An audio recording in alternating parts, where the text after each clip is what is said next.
कल्पना कीजिए उस भारी अंधेरे और दबाव की जो मिट्टी के नीचे एक नन्हे से बीज पर पड़ता है। इसी अंधेरे के बीच बीज को अपनी पूरी ताकत लगानी पड़ती है।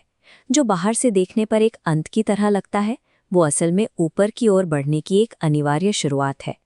हम अक्सर गरीबी, बार बार की हार और दूसरों के तानों को अपनी किस्मत की लकीर मान लेते हैं। ये हमारे जीवन की वही सख्त मिट्टी है जो हमें चारों तरफ से घेरे रहती है। मिट्टी का ये वजन हमें दबाने बताशे नहीं, बल्कि हमें जड़ों को और मजबूत करने का मौका देने के लिए होता है। हमारी स्थिति क्या होगी, ये इस बात से तय होता है कि हमारा मन इस दबाव को किस तरह लेता है। गुजरात के एक गांव में अर्जुन का बचपन इसी संघर्ष के बीच बीता। उसका परिवार अक्सर सिर्फ नमक और रोटी के सहारे रातें गुजारता था। जब वो कलेक्टर बनने की बात करता तो लोग उसकी आर्थिक स्थिति का मजाक उड़ाते। उनके लिए एक गरीब के बेटे का बड़े सपने देखना एक बेतुकी बात थी। अर्जुन ने इन तानों को सुनने के बाद भी अपनी सोच को अपनी परिस्थितियों से अलग रखा। उसने ये समझ लिया था कि इंसान का भविष्य उसकी बाहरी चुनौतियों से नहीं, बल्कि उसकी आंतरिक दृढ़ता से आकार लेता है। गरीबी ने उसे जकड़ रखा था, लेकिन उसके विचारों की उड़ान पर कोई पाबंदी नहीं थी। उसने खुद को उस अभाव के दायरे से बाहर देखना शुरू कर दिया था। एक समय ऐसा आया जब उसके पिता ने उसे पढ़ाई छोड़कर मजदूरी करने के लिए कहा, क्योंकि घर चलाना अब नामुमकिन होता जा रहा था। अर्जुन जानता था कि आज की मजदूरी उन्हें उम्र भर के लिए उसी गरीबी के चक्र में फंसा देगी। उसने अपनी शिक्षा को भविष्य की एकमात्र चाबी माना और पीछे हटने से मना कर दिया। उसे एपीजे अब्दुल कलाम की याद आई। अखबार बेचने वाले उस लड़के ने साबित किया था कि संसाधनों की कमी किसी इंसान की बौद्धिक क्षमता को सीमित नहीं कर सकती। अर्जुन ने खुद को गरीबी के ठप्पे से आज़ाद कर लिया। उसने ये मान लिया कि उसका वर्तमान बैंक बैलेंस उसकी काबिलियत का पैमाना नहीं है। परिस्थितियां केवल एक शुरुआती बिंदु होती हैं। अगर सोच बड़ी हो तो अभाव के बीच भी विकास का रास्ता निकल ही आता है। कड़ी मेहनत के बावजूद जब 12वीं का परिणाम आया तो अर्जुन फेल हो गया। गांव के लोगों के लिए ये उसकी औकात साबित होने जैसा था।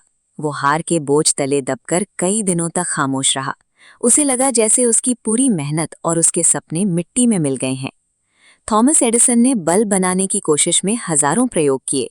उनके लिए हर असफल कोशिश हार की निशानी नहीं, बल्कि उस जानकारी का हिस्सा थी जो उन्हें सही रास्ते के करीब ले जा रही थी।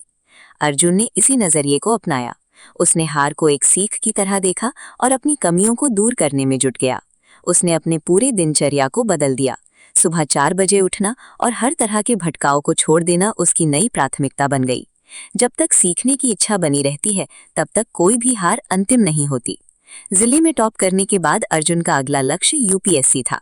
शहर जाने के पैसे नहीं थे, इसलिए लाइब्रेरी की पुरानी किताबों ने उसकी दुनिया बदल दी। स्वामी विवेकानंद के शब्द उसके कानों में गूंजते रहते, तब तक मत रुको जब तक लक्ष्य प्राप्त ना हो जाए।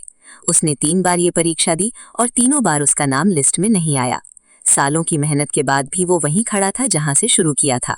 उसकी माँ ने उसे याद दिलाया कि फल लगने से पहले पेड़ को सबसे ज्यादा तूफानों का सामना करना पड़ता है। ये संघर्ष उसे तोड़ने के लिए नहीं, बल्कि तैयार करने के लिए था। अंतिम बाधा पार करने के लिए जिस धैर्य की जरूरत होती है, वो इसी तरह की कठिन परीक्षाओं से ही पैदा होता है। चौथी बार में अर्जुन का सपना सच हुआ। वो एक आईएएस अधिकारी बन गया।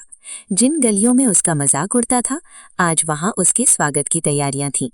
उसने गांव में लाइब्रेरी बनवाकर आने वाली पीढ़ी के लिए वो संसाधन उपलब्ध कराए जिनकी कमी उसने खुद महसूस की थी।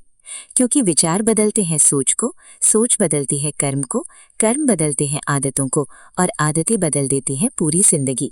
ये कोई संयोग नहीं है, बल्कि एक निरंतर चलने वाली प्रक्रिया है। जिस तरह के विचारों को हम खाद और पानी देते हैं, वैसी ही जिंदगी की फसल तैयार होती है। आज आप जहां भी हैं, चाहे अभावों के बीच हों या असफलताओं से जूझ रहे हों, अपनी वर्तमान स्थिति को देखकर अपने लक्ष्यों का आकार छोटा मत कीजिए। अपनी इच्छा शक्ति को इतना मजबूत बनाइए कि आपके हालात खुद ब खुद आपके सपनों के अनुसार बदलने लगे। याद रखिए, आप अपनी परिस्थितियों की उपज नहीं हैं।